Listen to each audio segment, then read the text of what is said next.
Hey guys, welcome back to our channel She Cooks Yummy. இப்போ நம்ம பார்க்க போகிற ரெசிபி ஒரு சிம்பிளான எக் கறி தான் பார்க்க போகிறோம். வாங்க வீடியோக்குள்ளே போகலாம். ஒரு கடாய் எடுத்துக்கோங்க, அதில் ஆயில் ஆட் பண்ணிக்கலாம்.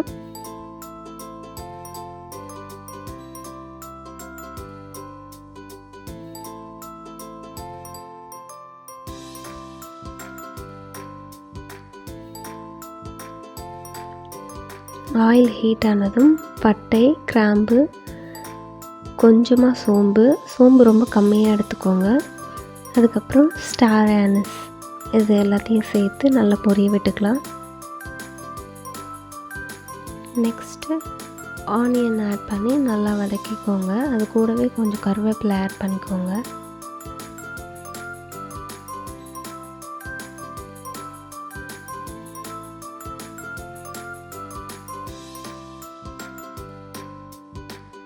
ஆனியன் சீக்கிரமாக குக் ஆகணுன்றதுக்காக கொஞ்சமாக சால்ட் ஆட் பண்ணி நல்லா வதக்கிக்கலாம்.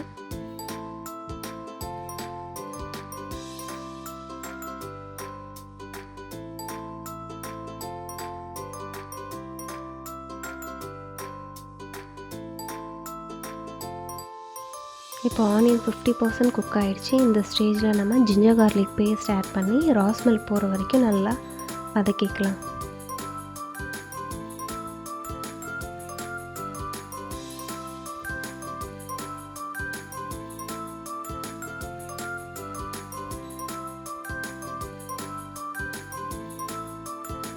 இப்போ நம்ம ஆனியன் நல்லா வதங்கிடுச்சு, ஒரு 80% குக் ஆகிடுச்சு.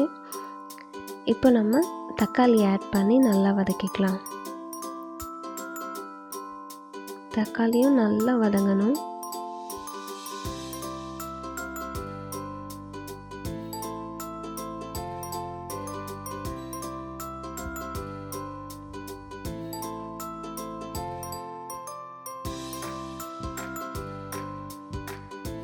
இப்போ தக்காளி நல்லா குக் ஆகிடுச்சு.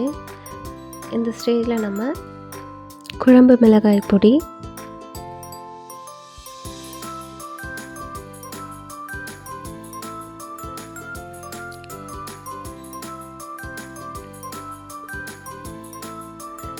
கரம் மசாலா இது ரெண்டுத்தையும் சேர்த்து நல்லா அந்த ஆயிலே நல்லா வதக்கிக்கலாம். குழம்பு மிளகாய் பொடியோட ரெசிபி வீடியோ நெக்ஸ்ட் வீடியோவில் நான் அப்லோட் பண்ணுறேன். இப்போ இந்த மாதிரி நல்லா வதங்கினதுக்கப்புறம் நம்ம தேவையான அளவு தண்ணி ஆட் பண்ணிக்கலாம். நான் அப்ராக்சிமேட்டாக ஒரு 2.5 கப் தண்ணி ஆட் பண்ணியிருக்கேன்.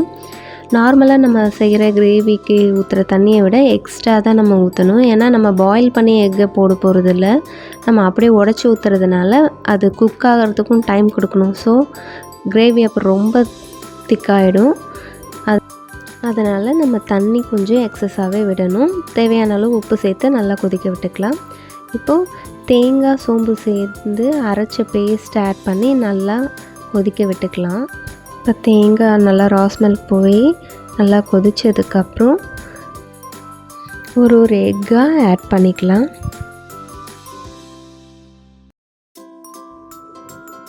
இந்த மாதிரி ஆட் பண்ணிக்கோங்க, ஒரே இடத்துல ஆட் பண்ணாதீங்க. அதே மாதிரி நம்ம முட்டை ஆட் பண்ணதுக்கப்புறம் கரண்டி வச்சு மிக்ஸ் பண்ணக்கூடாது. அப்படியே ஃப்ளேமை லோ பண்ணிவிட்டு ஒரு லிட் போட்டு கவர் பண்ணி ஒரு 10 மினிட்ஸ்க்கு நல்லா குக் பண்ணிவிடுங்க. அப்போ தான் நல்லா பாயில் ஆகும்.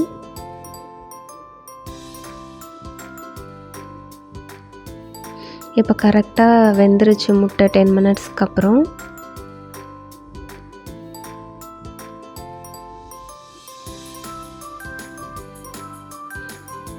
இப்போ கொஞ்சமாக கொத்தமல்லி சேர்த்துக்கலாம்.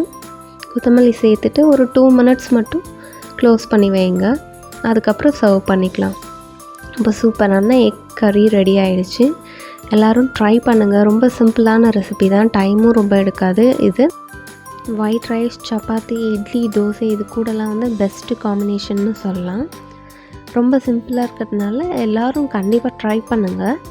ட்ரை பண்ணிவிட்டு எப்படி இருந்துச்சுன்னு கமெண்ட்ஸில் சொல்லுங்கள். உங்களை நெக்ஸ்ட் வீடியோவில் மீட் பண்ணுறேன். அது வரைக்கும் பாய்.